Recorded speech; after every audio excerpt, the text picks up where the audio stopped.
Hello, everyone. Welcome to Wealthy Life, a channel for your personal growth, awakening, and financial wisdom.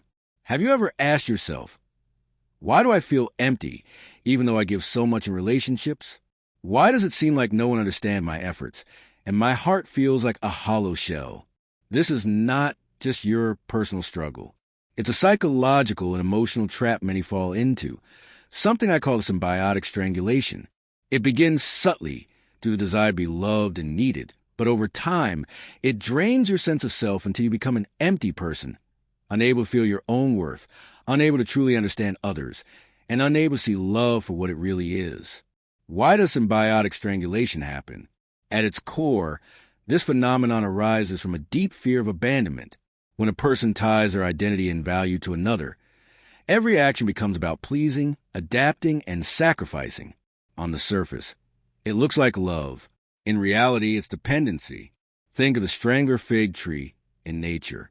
It begins by wrapping itself around another tree, drawing support from its structure.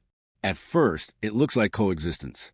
But slowly, the fig tightens, taking nutrients, choking growth, until the host tree weakens and dies, leaving the strangler standing tall but hollow inside. Humans repeat the same pattern in relationships.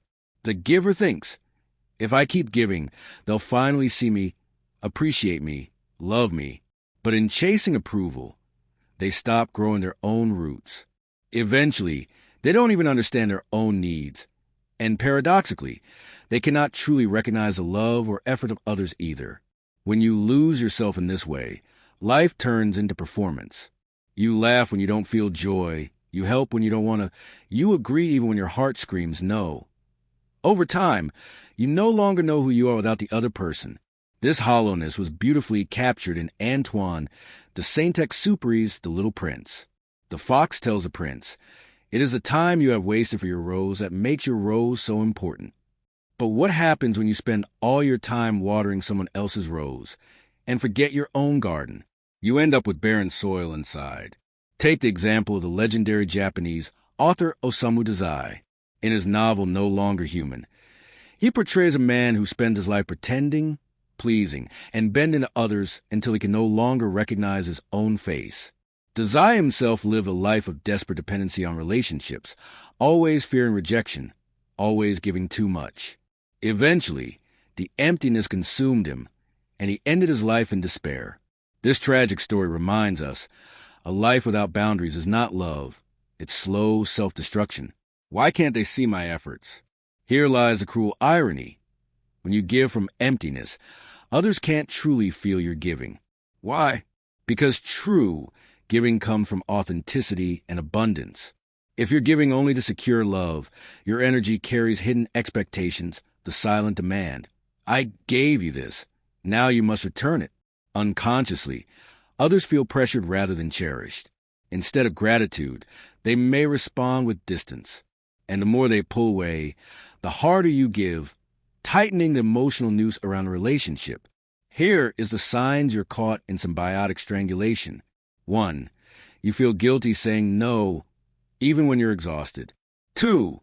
You secretly resent others for not noticing how much you do. 3. Your happiness rises and falls entirely on someone else's approval. 4. You often think, after all I've done for them, how can they still not understand me?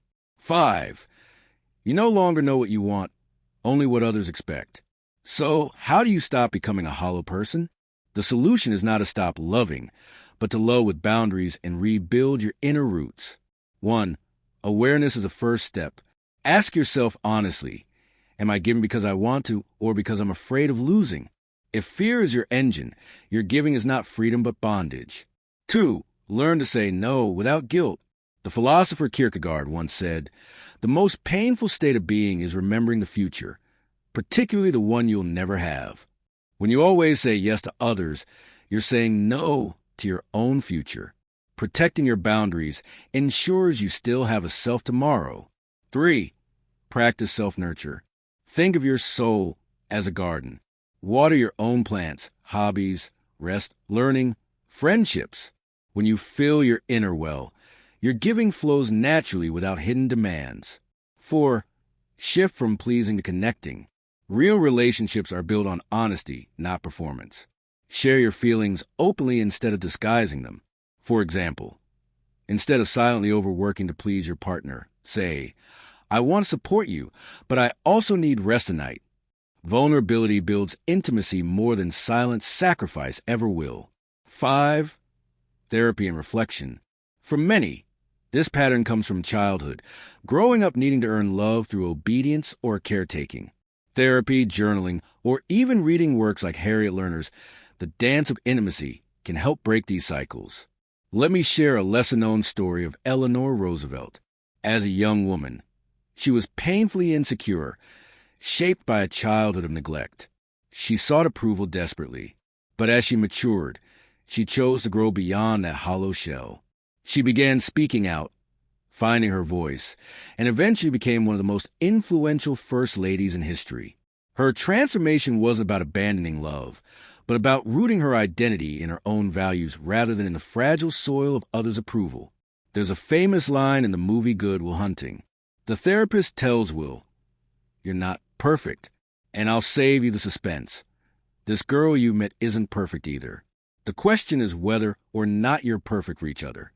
That is the essence of real connection. It is not built on endless sacrifice or impossible perfection, but on authenticity, imperfection, and mutual growth. So, ask yourself again, am I living as my true self, or as a hollow shell strangled by someone else's roots? Symbiotic strangulation may feel like love, but it is a trap, slowly draining life until nothing remains. The way out is courage. The courage to set boundaries, to nurture yourself, and to give not from emptiness, but from a full heart. When you reclaim your selfhood, something magical happens. You no longer beg for others to notice your worth. You embody it. And paradoxically, that's when love finally becomes real, mutual, and nourishing. So the real question is, are you watering your own garden, or have you already become the strangler fig? Don't forget to subscribe to our channel, like, and share the video. May you soon discover your true direction in life.